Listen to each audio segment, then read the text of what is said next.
오늘 말씀은 구약 성경 예레미야 제4장 3절과 4절 두 절입니다. 제가 3절 읽고 4절은 다 함께 합독 읽겠습니다. 여호와께서 유다와 예루살렘 사람에게 이와 같이 이르노라. 너희 묵은 땅을 갈고 가시덤불에 파종하지 말라. 4절 유다인과 예루살렘 주민들아, 너희는 스스로 할례를 행하여 너희 마음 가죽을 베고 나 여호와께 속하라. 그리하지 아니하면 너희 악행으로 말미암아 나의 분노가 불같이 일어나 사르리니 그것을 끌 자가 없으리라. 아멘. 아멘. 하나님께 영광 돌립니다. 감사합니다. 우리가 지난 두 주 동안에 이 거듭남에 대해서 말씀을 나누었어요. 거듭남의 핵심이 무엇인지 강조를 했고, 그 거듭남의 회개의 핵심이 신앙의 가장 중요한 기초입니다를 강조했죠.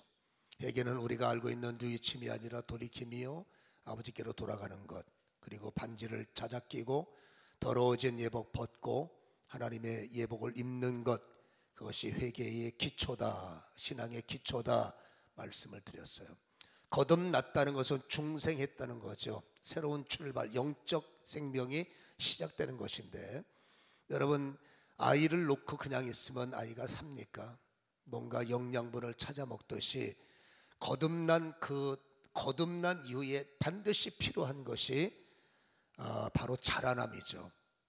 영의 성숙이 있어야 성도다라고 할 수 있기 때문에 우리가 영적 성장을 향해서는 당연히 베드로전서 2장 2절이 말씀하는 것처럼 순전하고 신령한 젖을 사모하라고 그랬어요. 그 신령한 젖, 즉 하나님의 말씀이 있을 때 이는 그로 말미암아 너희로 구원에 이르게 자라게 한다라는 말씀이 베드로전서 2장 2절 말씀이란 말입니다. 그래서 우리가 영이 자라려면 그냥 멍하니 있으면 안 되는 거죠. 우리가 하루에 그 영양분이 몸속에 필요하듯이 영적으로 거듭났다면 반드시 영으로 자라나면서 필요한 신령한 젖을 우리가 사모하라는 것은 받아들이라는 거죠. 먹으라는 거죠. 그 신령한 젖을 먹어야 되는데, 문제는 우리는 거듭났지만 옛것이 있단 말이에요. 그래서 성령으로 거듭난 사람들이 자라기 위해서 하나님의 생명의 말씀이 내게 뿌려져야 이 말씀이 나를 움직인단 말입니다. 이 말씀이 나를 주도한단 말이죠. 이 말씀이 나를 주도하지 못하니까 변화가 없는 거예요. 그래서 말씀이 없는 게 아니라 말씀은 열심히 뿌려지는데, 이 말씀이 자리를 잡도록 우리의 밭, 다시 말해서 마음 상태의 밭이 여전히 굳은 마음으로 있다는 얘기죠. 그러니까 굳은 마음으로 안 되니까 새 영을 받은 사람, 새로운 출발이 일어나는 사람은 굳은 마음을 제하여 버리고 부드러운 마음을 받아야 돼 라는 말씀이 에스겔 36장 26절에 새 영을 너희 속에 두고 새 마음을 너에게 두되 너희 육신에서 굳은 마음을 제하고 부드러운 마음을 줄 것이며, 반드시 받아야 되는 것이 마음의 변화예요. 마음의 변화의 기초는 여러분 말이 이뻐지고 행동이 조금 아름다워지는 것, 그게 말하는 게 아니라 마음의 기초는 굳은 밭, 이 하나님의 말씀이 떨어질 수 없는 땅에 붙어 있는, 땅에 붙어 살았던 이 굳은 밭을 엎어야 된다는 거죠. 그래서 부드러운 밭, 하나님이 원하시는 부드러운 밭으로 바꾸어야 어떤 말씀이 떨어지든지 그 말씀이 나를 주도한다는 거예요. 굳은 밭에는 말씀이 나를 주도할 수가 없다는 거죠.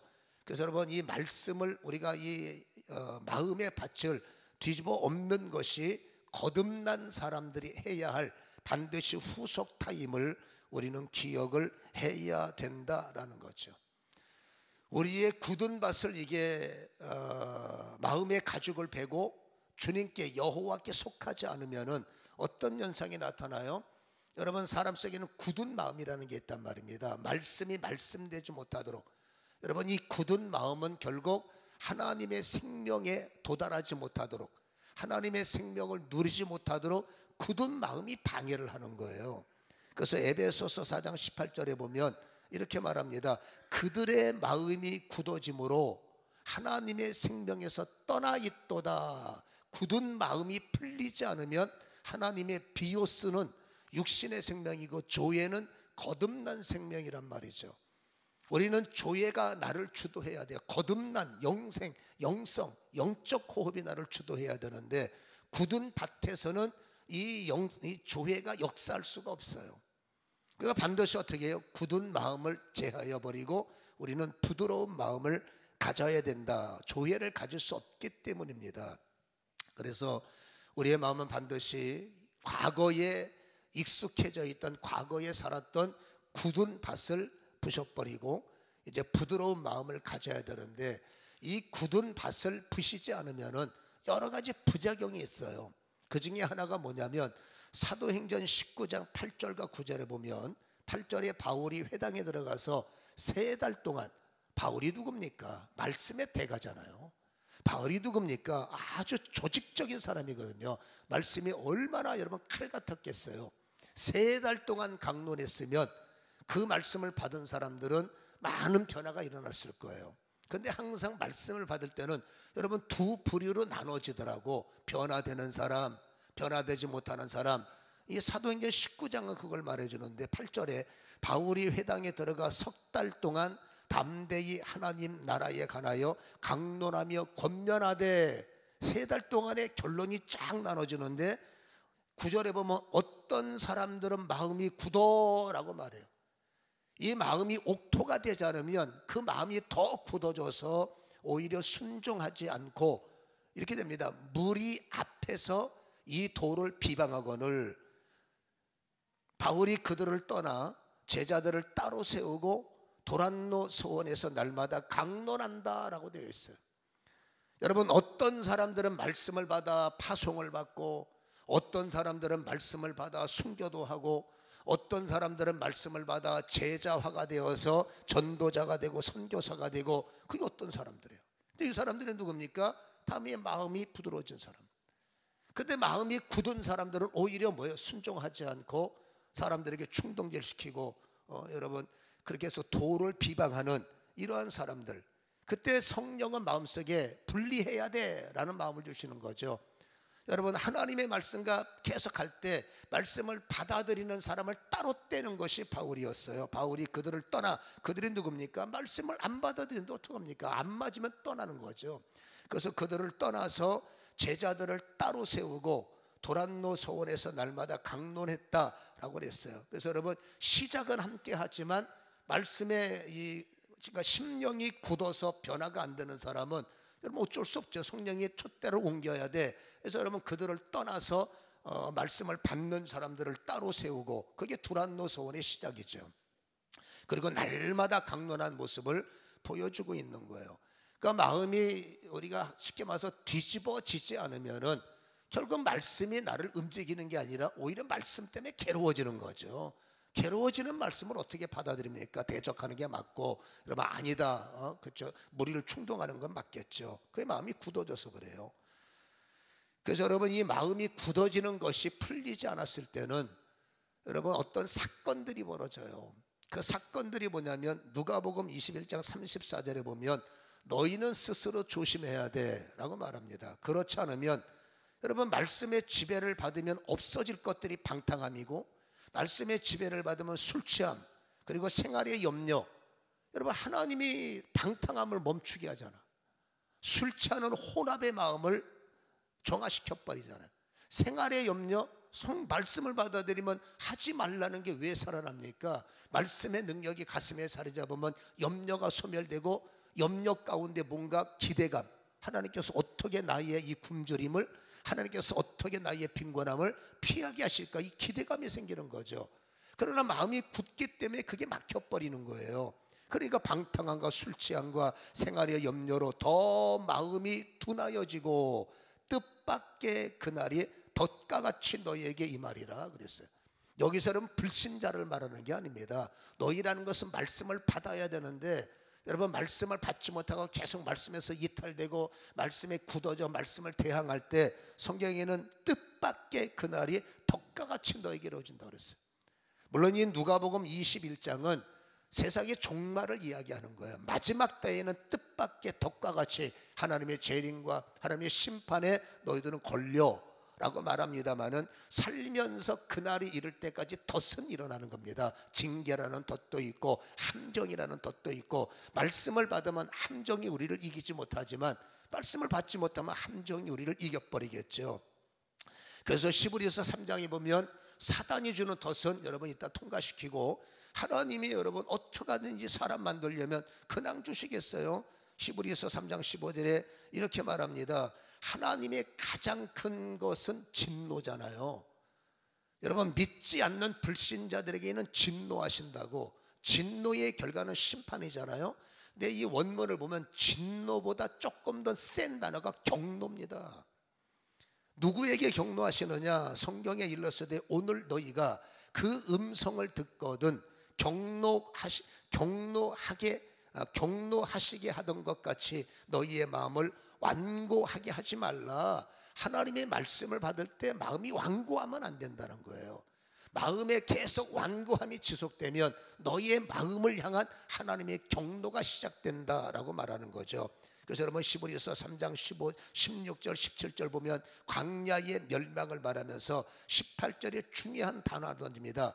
하나님이 누구에게든지 맹세하사 그의 안식에 들어오지 못하리라 하셨느니라 곧 순종하지 아니하던 자들에게가 아니냐, 이렇게 말씀을 우리에게 던져주고 있는 거죠.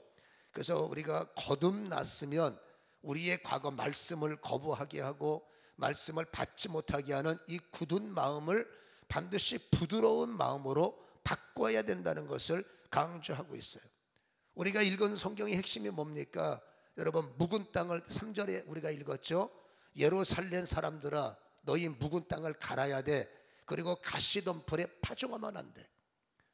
여러분, 가장 어리석은 건 가시덤불에 씨를 뿌리는 거예요. 여러분, 가시덤불에 씨를 뿌리면 그게 생명이 납니까? 가시덤불을 파종을 해서 오히려 묵은 땅을 파종을 해서 뒤집어 엎어서 여러분 될 만한 땅에다가 씨를 뿌려야 그것이 열매를 맺는다는 거죠. 그래서 묵은 땅을 갈아엎어야 돼. 4절에 유다인과 예루살렘 주민들아 너희는 이 마음을 갈아엎는다는 것을 4절은 이렇게 변합니다. 스스로 할례를 행하여 너희 마음 가죽을 베고 나 여호와께 속하라. 여러분, 우리가 굳은 마음을 바꾸는 말씀을 그렇게 말합니다. 묵은 땅을 갈아엎어야 돼. 그리고 가시덤불, 이 굳은이라는 말을 원문을 보니까 돌로 되어 있더라고요. 그러니까 마음이 굳었다라는 것은 돌짝밭이다, 그게 원문인데, 아무튼 돌짝밭이나 길가밭이나 가시밭이나 쓸모없는 건 마찬가지니까 그 마음을 뒤집어 엎어야 되는데, 오늘 본문에는 뭐라고요? 스스로 할례를 행하여. 여기서 첫 번째 마음을, 굳은 마음을 부드러운 마음으로 바꿀 때 첫 번째 필요한 게 스스로라는 거예요. 여러분, 교회는 억지로 끌려올 수는 있어요. 억지로 왔던 이렇게 왔던 하나님의 기대는 그 마음이 변화예요. 여러분, 억지로 예배 참석하고 억지로 세례 받고 그런 경우 많습니다. 안 받고 싶은데 엄마가 받으려니까, 힘 있는 분이 너 받아 하니까 마지못해 억지로 받는데, 여러분 성경에서 억지로 속에 물론 특별한 하나님의 은혜가 왜 없겠습니까마는, 하나님의 은혜는 억지로 해서 일어나는 게 아니라 스스로 해서 나타나는 거죠. 그러니까 스스로는 뭡니까? 깨닫는 마음. 여러분, 눈에 할례를 받고 귀에도 솔직한 얘기로 할례를 받아야 돼요. 사도행전 7장 51절에 보면 목이 곧고 마음과 귀에 할례를 받지 못한 사람들아 너희도 너희 조상과 같이 항상 성령을 거스린다. 여러분, 당연한 거 아니겠어요? 귀가 할례를 안 받아 말씀이 안 들려. 눈이 할례를 안 받아서 십자가 보면 저 나무 토막이요. 왜 사람들이 나무 토막에다 기도를 하냔 말이에요. 할례를 안 받은 사람들이 그렇다는 얘기죠. 그러니까 목이 굳은, 마음이 굳은 사람들은 어떻게 항상 성령을 거슬려서 충동질하고 반대하고 부딪히고, 그게 마음이 굳은 사람이 고든 사람이다 라고 사도행전 7장은 말씀을 해주고 있는 거죠. 그래서 오늘 읽은 성경에는 여러분 스스로가 되는 게, 눈에 할례를 받아야 되고 귀에도 할례를 받아야 되고 마음에도 할례를 받기 위해서는 뭐라고요? 스스로가 반드시 열려야 돼요. 물론 하나님의 강제적 은혜가 있어요. 불이 떨어지기도 하고 강제적으로 꼭 깔아뜨리기도 하고. 근데 여러분, 언제까지 강제로 꼭 깔아뜨릴 겁니까? 언제까지 맨날 하나님께서 강제적으로 불을 던져서 뒤집어 놓을 겁니까? 여러분, 회심의 현장에는 강압적인 은혜가 필요하겠죠. 다메섹 도새처럼. 그러나 불을 받았으면 이제 스스로 깨우치고 스스로 돌이키고, 그게 과정 아니겠어요? 근데 끝까지 여러분 스스로가 움직이지 않으면 마음의 육신의 할례는 가능해요. 억지로 육신의 할례는 받을 수 있지만 성경이 말하는 이 스스로 할례를 받고 몸의 육을 벗고 그리스도 안으로 들어와 하나님에게 속한 것, 이거는 억지로 할례가 절대 아니라는 거예요. 그래서 여러분, 할례는 우리가 알다시피 구약 제도이긴 합니다만은 신약에서도 할례를 강조하는 이유가 뭡니까? 그 할례가 발전돼서 세례요. 세례는 물 세례와 성령 세례가 다 복합적인 요소지만 몸의 육신의 할례는 몸이 하는 할례예요. 근데 하나님은 몸의 할례를 원하는 게 아닙니다. 그 몸의 할례라는 예식을 통해서도 하나님은 반드시 마음의 할례를 받으라는 거예요. 이 마음의 할례를 여러분 골로새서 2장 11절에는 이렇게 말합니다. 그리스도의 할례를 받아라 라고 말해요. 여러분, 이 그리스도의 할례라는 말이 골로새서 2장 11절에는 그 안에서 너희가 손으로 하지 아니한 할례를 받았으니 곧 육의 몸을 벗는 것이요 그리스도의 할례니라. 여러분, 그리스도의 할례의 특징이 있습니다. 육체를 벗어버리는 거예요. 다시 말해서 여러분, 육체를 벗는다는 게 뭡니까? 옛 것을 끊어버린다는 것이죠. 옛날 것을 끊어버리고 옛날에 그 살아왔던 방식을 끊어버림으로 말미암아 서서히 뭐 한다고요? 그리스도의 마음, 그리스도와 연합하는 이러한 것들이 이루어진다는 거죠. 그래서 반드시 너희들은 마음의 할례를 받아야 된다라는 것을 강조하는데, 결국 마음의 할례는 단절 수준이죠. 육으로 살아왔던 나의 방식, 사람은 왜 고집이 없어요? 사람이 왜 자기 방식이 없습니까? 다 있죠. 내가 살던 방식이 있으니까 움직이는 사람이죠. 근데 그 방식 갖고 안 된단 말입니다. 근데 참 중요한 것은 그 방식 속에 하나님이 은혜를 주시는 건 맞아요. 근데 여러분, 우리의 모든 삶이 다 잘못된 게 아니잖아요. 그래서 우리의 삶 속에 하나님이 은혜도 주시고 잘할 수 있도록 후원도 주시지만, 근데 아주 안 좋은 방법들이, 안 좋은 기질들이 있습니다. 그것을 할례를 통해서 하나님이 잘하는 것들은 후원해 주시고 못하는 것들은 가책을 받죠. 브레이크 밟아야 돼. 너 이게 못됐냐? 너 그러고 살면 안 되지. 우리는 그런 가책이 온단 말입니다. 근데 가책에서 끝나면 안 되잖아. 가책이 와서 누이쳤으면 마음의 할례는 뭡니까? 이제 일어나야죠. 그 자리에서 일어나서 아닌 건 아니야 라는 용기가 필요한 거예요. 나는 내 삶이 맞아. 그게 고집이라고 그러죠. 여러분, 고집이 마음이 고든 거예요. 그러니까 고집 때문에 안 되는 겁니다. 그래서 마음의 할례를 받으라는 것은 분리하라. 네가 살아왔던 방법 중에서 내가 후원하는 방법은 열매가 있고 그렇지 않은 방법은 서서히 분리돼야 되는데, 이 분리의 기준은 뭡니까? 말씀이죠. 그러니까 당연히 말씀이 있어야 되는, 내가 좋아하는 말씀 말고 우리는 여러분 내가 좋아하는 것만 따라다녀요. 내 마음에 드는 말씀, 내가 못할 때 못하는 걸 격려하는 거, 내가 하고 싶지 않을 때 하고, 성경에 동전의 양면이 있는데 한쪽은 벗어버리고 이래 좋은, 그건 여러분 말씀이 아니죠. 그건 여러분 하나님의 말씀 뭡니까? 싫어도 받아들이고 좋아도 받아들이고 못해도 받아들이고 괴로워도 받아들이고, 그게 균형 잡힌 말씀이 아니겠어요? 마음의 할례는 뭡니까? 싫어도 받아들이고 좋아도 받아들이고 죽을 것 같아도 십자가를 받아들이는 것, 그게 그리스도의 할례. 육신의 두려움, 과거의 연약함 청산하는 것이 마음의 할례라는 것을 성경은 강조하고 있더라, 그 말이죠. 그래서 여러분, 이 그리스도의 할례를 받아야 되는 이유가, 여러분 하나님의 입장으로는 그래요. 손으로 하는 할례. 여러분, 예배가, 우리가 손으로 하는 예배자들, 할례를 받아서 교회 다니는 사람들이 많잖아요. 어쨌든지 이렇게 저렇게 교회 다니는 사람들이 많잖아요. 근데 예레미야서는 중요한 게 있습니다. 손으로 하는 형식적인 할례 받아본들, 할례를 받은 사람과 할례를 안 받은 사람과 뭔 차이가 있냐 그 말이에요. 차이는 딱 하나, 교회 다니는 것. 근데 하나님의 눈 그게 양이 안 차는 거예요. 단순히 교회만 차리면 뭐하냔 말입니까? 하나님이 원하는 것은 영향력인데, 그래서 하나님의 입장으로 볼 때는 할례를 받으나, 손으로 행하는 할례를 말하는 거예요. 할례를 받으나 안 받으나 똑같은 거야. 그러면 벌이 있지라고 말하는 게 예레미야에 있는 말씀입니다. 9장 25절에 보면 여호와의 말씀이니라, 보라 날이 이르면 판단의 날이고 심판날이죠. 할례 받은 자와 할례 받지 못한 자를 내가 다 벌하리니, 26절, 곧 애국과 유다와 에돔과 암몬 자손과 모압과 및 광야에 살면서 살적을 깎은 자들이라, 이렇게 말하면서 이들이 여러분 심판받는 건 당연하죠. 무릇 모든 민족은 할례를 받지 못하였고, 심판받는 거예요. 근데 그 옆에 절에 뭐라고 되어 있냐면 이스라엘은 마음의 할례를 받지 못하였기 때문에 심판하리라고 말해요.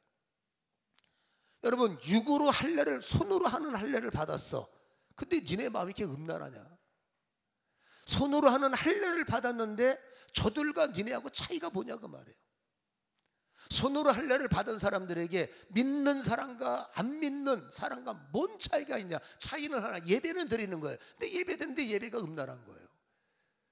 음란이 뜻을 알지 않습니까? 두 마음을 품고, 여러분, 한 마음이 죽어버리, 육을 벗어버리는 게 할례의 의미요, 세례, 그리스도와 함께 십자가에 못 박히는 걸 하나님이 원하는데, 열심히 할례를 받고 열심히 여러분 예배를 드리지만 그 마음에는 음란한 게 여전하고, 고집도 여전하고, 그렇죠? 말씀대로 순종하지 않고 오히려 대적하고, 그게 무슨 차이가 있느냐? 그러니까 마지막 날에 그 굳은 마음이 바뀌어지지 않으면 하나님은 심판할 수밖에 없다라는 것을 분명히 말씀을 해주고 있는 거죠.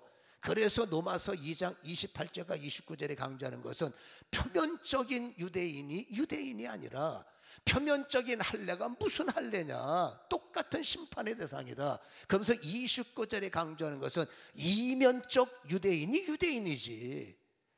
그러면서 여러분 뭐라고 강조합니까? 29절에 오직 이면적 유대인이며 할례는 마음에 할지니 영에 있고 율법 조문에 있지 아니하는 것이라, 그 칭찬이 사람에게서가 아니라 다만 하나님에게서로다. 하나님이 누구를 칭찬하시느냐?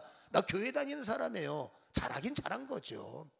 근데 교회 다니면서 오히려 음란한 마음 품고 두 마음 품고, 여러분 뭐 하나님의 말씀을 무시하고 내 마음대로 살면 오히려 더 권위자에게 도전하는 거 아니겠어요? 그래서 하나님께서 말하는 게 표면적 갖고는 안 돼.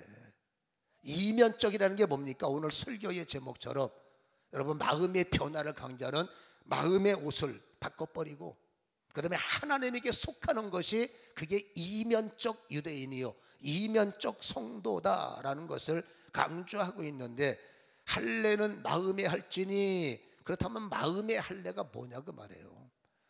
여러분, 육신의 할례는 표피를 베버리고 피 흘리는 것인데, 그럼 마음의 할례, 뭐 마음에 칼질을 합니까? 그럴 수는 없지 않습니까? 그래서 로마서 2장은 말합니다.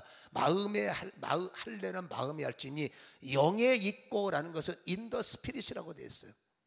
다시 말해서 마음의 할례는 육신적 손으로 하는 것이 아니라 성령 안에서 이루어지는, 그러니까 in the spirit, 성령 안에, 내가 성령 안에, 성령은 말씀이죠. 내가 말씀 안에.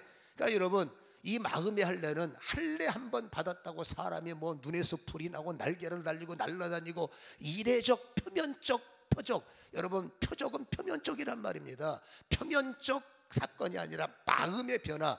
마음의 변화는 하루아침에 되는 게 아니에요, 솔직한 얘기로. 그러니까 한 번 은혜 받았다고 막 폼잡으면 안 돼요. 은혜는, 이면적 할례는 지속성인 거예요. 여러분, 이면적 할례라는 말 in the spirit이기 때문에 성령이 내 안에서 진리의 영이 되시고, 여러분 진리의 영께서 내 안에 계시는 거예요. 그래서 여러분, 내가 이면의 마음을 갖고 말씀을 존중할 때 성령은 존중을 받으시죠. 그 말씀을 이해하려고 도전할 때 성령은 이해를 시키시죠. 그 말씀이 나의 날개가 되기를 원하면 성령은 날개가 되게 하시죠. 그 말씀이 능력이 됨을 인정하면 성령이 능력이 되게 해주시죠. 인더 스피릿이니까. 그러니까 표면적인 바깥에서 난리쳐봤자 나 경건한 사람이야, 나 능력 있어. 그게 무슨 능력이냐. 인더 스피릿입니다. 성령 안에서, 마음의 할례는 성령 안에서 성령의 주도권, 내 생각이 아닙니다. 그건 표면적인 거예요. 내가 이래봐도 그 표면적이라니까요. 여러분, 이면적 할례는 뭐예요? 인더 스피릿이에요. 성령 안에 들어가서, 여러분, 그렇다고 성령께서 다 해주시면 얼마나 좋아. 여러분, 밥은 내가 먹어야, 내가 숟가락질 해야지. 병자 아닌 이상, 여러분, 누가 완벽한 어린애 아닌 이상 누가 밥을 먹여줍니까? 네가 먹어야죠. 여러분, 영적인 수준도 마찬가지예요. 가만히 있다고 해서 영이 자랍니까? 인더 스피릿, 성령은 여러분 그 안에서 뭔가 활동성이죠. 움직여. 네가 움직여, 네가 애써, 네가 노력해, 네가 힘을 다해. 그때 내가 너에게 힘을 줄게. 네가 노력할 때 힘을 주고, 애를 쓸 때 힘을 주고, 의지할 때 힘을 주고. 저절로 아닙니다. 하나님 알아서 해주세요. 그럼 여러분 죽어요. 그래서 우리가 이해할 것은, 여러분, 우리의 그 성령께서 인더 스피릿, 내가 성령을 인정하고 이제 내가 말씀의 사람이 될 거야 라고 말하지, 그 마음을 먹을 때 시편 119편 25절에 보면, 26절 25절에 보면 성령이 어떤 일을 하시느냐. 우리는 땅에 붙어 사는 사람이에요. 다윗이 이렇게 말합니다. 내 영혼이 진토에 붙어 싸우니 하나님 내 영을 살려주옵소서. 여러분, 진토는 흙을 말하지만 이건 여러분 흙을 말하는 게 아니라 내가 땅에 붙어 사는 사람, 내 행복이 땅에서부터, 내 자유가 땅에서부터, 그게 땅에 붙어 살았던 내 모습이에요. 근데 깨닫고 나니까 땅에 붙으면 안 되는 거예요. 그러니까 하나님 내 영을 살려주세요. 이게 뭡니까? 깨달음. 그때가 어쩌면 다윗에게 다시 한번 거듭남의 사건. 내가 땅의 영광에서 살면 안 되는구나. 땅에 붙어 사는 자가 아니라 하늘의 힘을 갖고 사는구나. 이게 어쩌면 다윗에게 제2의 거듭남의 사건적 말씀이 아니겠느냐라는 것입니다. 그래서 여러분, 시간을 후딱 보내고 하루 갔네, 그건 여러분 마음의 할례를 받은 사람의 모습이 아니에요. 육신적 사람들은 죽어도 밥은 먹어야 돼. 문제는 한 끼 먹고 버티느냐, 세 끼 먹고 버티느냐, 그건 본인 능력이요. 네 끼 먹고 버티고 네 끼 갖고도 적어서 간식에다가 조식에다가 석식에다가 거기다 그건 여러분 사람 능력이에요. 영적인 욕심이 많은 사람들은 많이 먹어. 근데 중요한 것은요, 한 끼는 먹더라는 거죠. 아무리 살을 빼려고 몸부림쳐도 여러분 죽지 않으려고 영양분은 취하더라고. 그러니까 그게 육신적 본능이에요. 먹어야 산다, 먹어야 산다. 그 육신의 본능. 근데 왜 거듭났는데 그 본능이 없냐 그 말이에요. 여러분, 육신의 본능은 먹으려고 그렇게 나를 치면서도 영적인 생명이 있다면 왜 그런 굶주림에 대한 갈급함이 없냐 그 말이에요. 목마름에 대한 왜 갈증이 없냐 그 말이죠. 그래서 정말로 거듭나서 영의 생명이 있으면 어떻게 하든지 여러분 신령한 젖을 먹으려고 애를 쓰는 거예요. 그거는 하나님이 해주시는 것이 아니라 우리의 몫이라는 거죠. 구원하신 하나님 낳아주시고 키워주실 부모에게 효하는 것은 건강해야 될 거 아니야 자식이. 영적인 사건도 마찬가지입니다. 우리에게 중생을 주셨으면 우리가 해야 할 사명이 뭡니까? 어떻게 하면 신령한 젖을 먹어야 되는 거예요.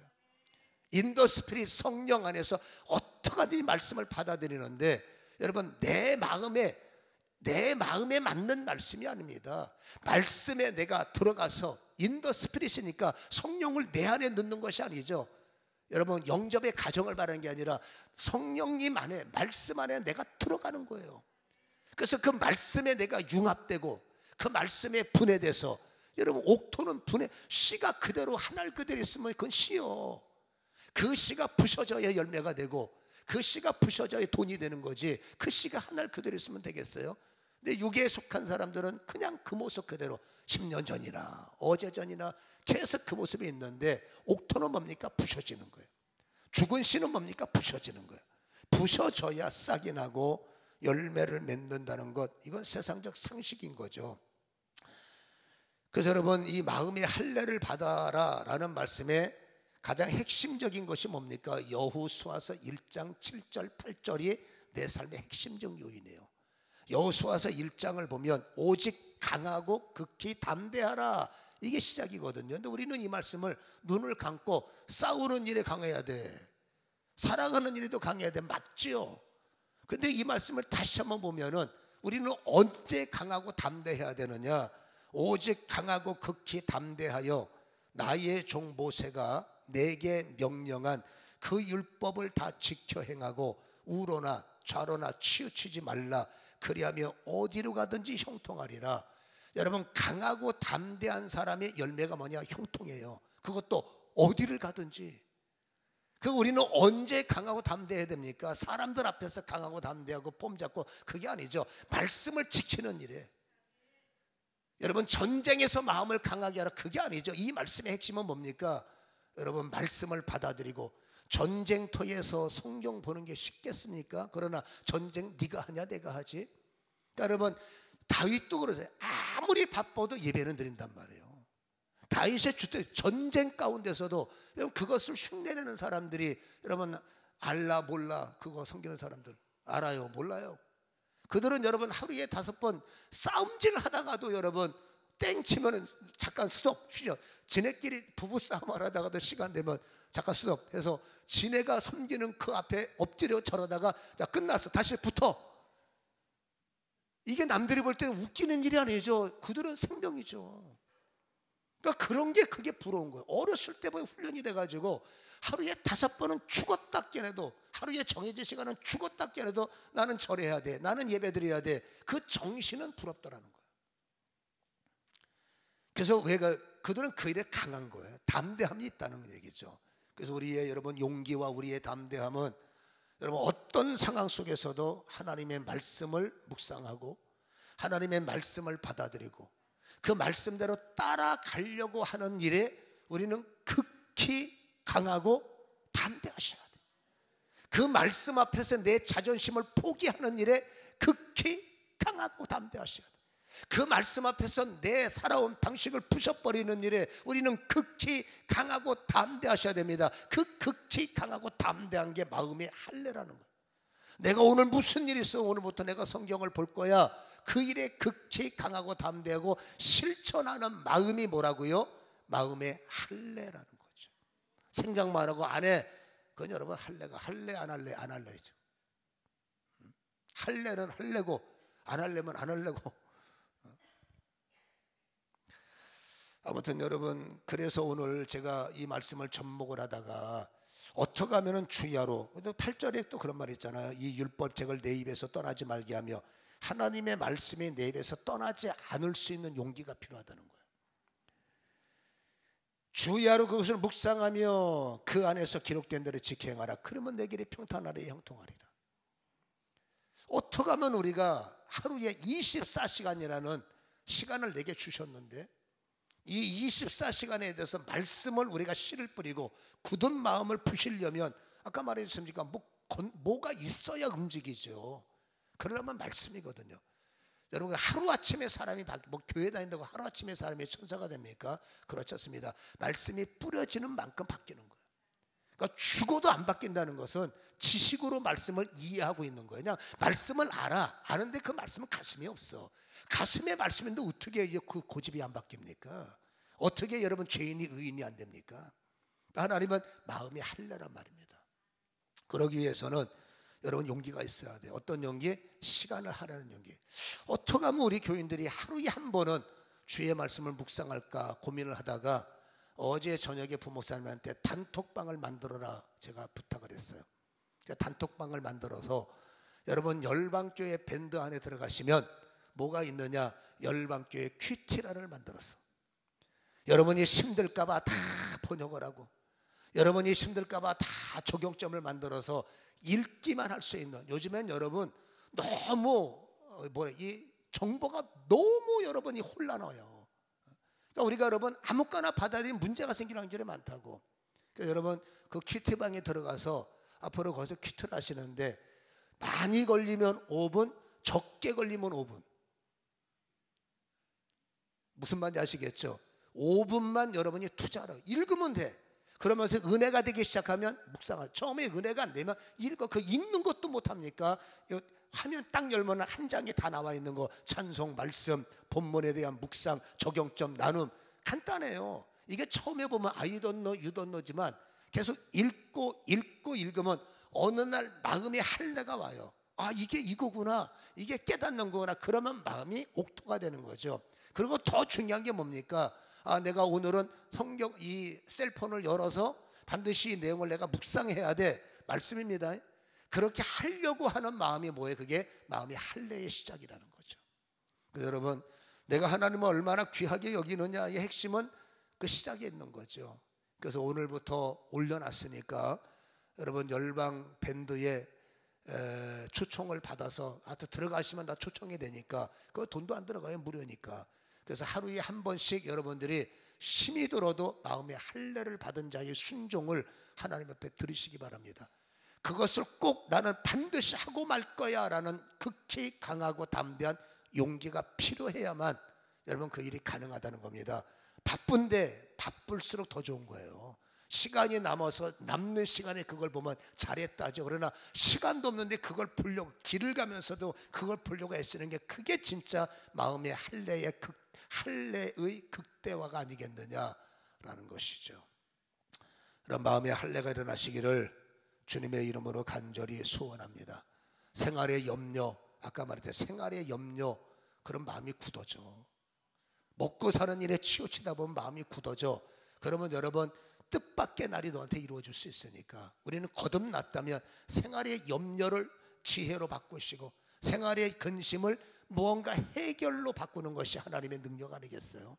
그러니까 우리는 여러분 이런 내용을 잘 이해하시고 오늘부터 주 야의 묵상에 여러분들 시간을 내시고 그 일에 주력하시기를 주님의 이름으로 간절히 소원합니다. 그리고 한 가지만, 모르면 성령님 알게 하세요.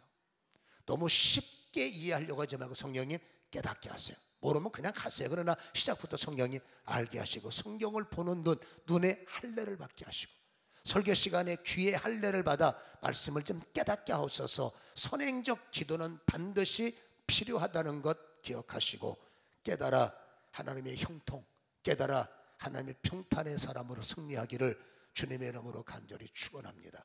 기도하겠습니다.